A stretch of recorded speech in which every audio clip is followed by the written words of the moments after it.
Well, today we have a real treat for you because with us is Jackie Savage of Golden Creek Herbs in Perkins. And Jackie, thanks for being with us today. Well, thank you, Brenda, for having me. Now, what are you going to fix for us? Well, today we're going to do lemon scented vinegar, and we're going to use 4 different kinds of herbs. We've got lemon basil, lemon verbena, and lemon thyme.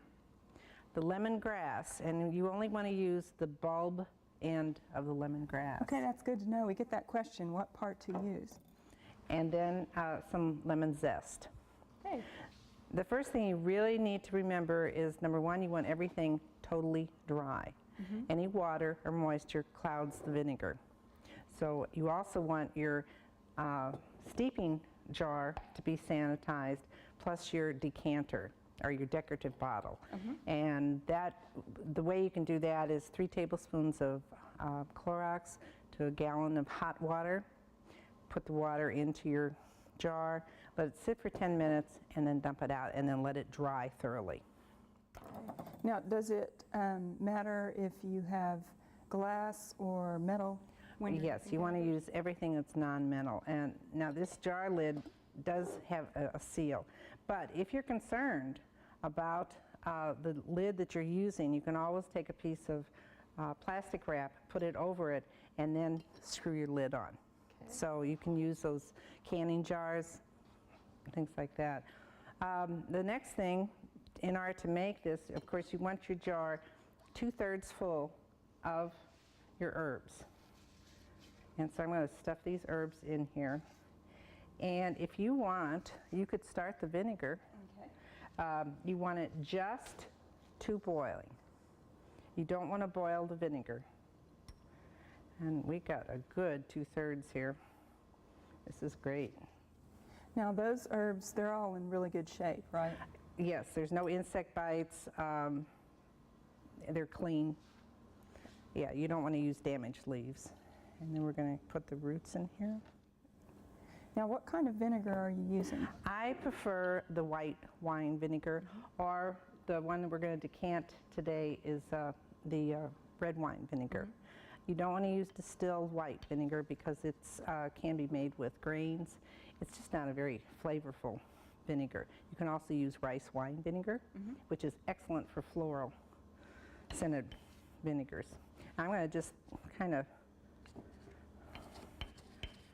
awaken the herbs, so to speak.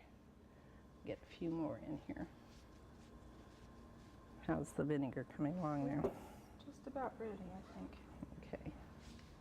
You want to, then after you've got your vinegar in there and you've got your lid on, then you're going to let it steep for 3 weeks.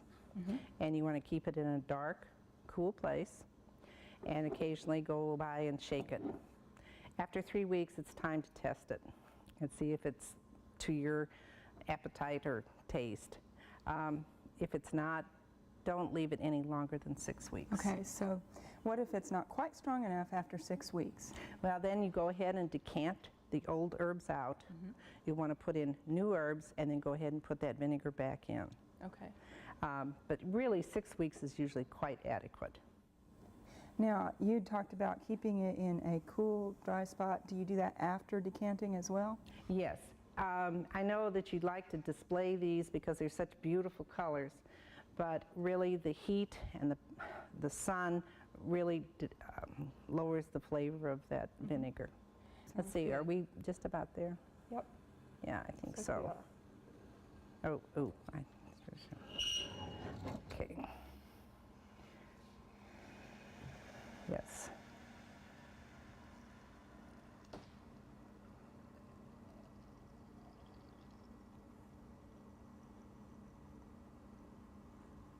There we go. It's so simple. That's really good. And then we just close it up and let it cool, and then put it in a, and this will look like this. So it takes on a nice yellow hue. Oh, neat. Now, after the 3 weeks, you're going to put it, you can do it one of 2 ways. You can go ahead and decant it in a measuring cup and then pour it into your decorative bottles. We're going to chance it here that we don't make a mess. We don't make a mess. Now this is just a regular coffee filter? Yes. Again, you want to be sure that your funnel is non-reactive and is dry.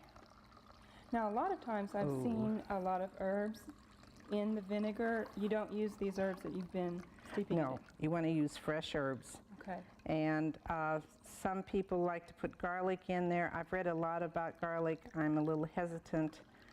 There seems to be a lot of pros and cons about putting garlic into things. I opt not to because of food poisoning. So, and oh yes. Very pretty. Isn't that lovely? Now this was done with the hot peppers, basil, and garlic. But we won't put any garlic in this. No. We just put it in here. I think I'd put a few more peppers in there, some nice peppers in it, with the chance that it's going to spice it up again, but that's no problem. Well, Jackie, thank you very much. Well, you're quite welcome, Brenda. I appreciate being here.